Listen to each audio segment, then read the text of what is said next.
Kung totoosin, wala na yung time para manood sa mga video ninyo. Doon kayo mamigay sa mga taong mahihirap o di kaya libutin ninyo yung mga lugar ninyo. Sigurado ako, maraming mas mahirap dyan na mas nangangailangan ng tulong ninyo. Hindi si Diwata. Dahil si Diwata, nakatayo na yan, tayong-tayo na yan. Kumbaga sa building pa, matibay na yan.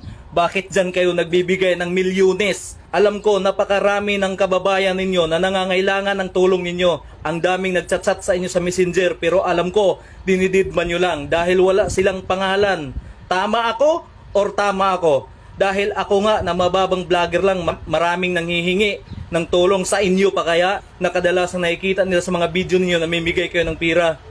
Pakidalaw yung mga messenger ninyo dahil sigurado ako maraming taong mahihirap ang mas nangangailangan ng tulong ninyo kumpara dyan sa Diwata na binubuhusan ninyo ng milyones.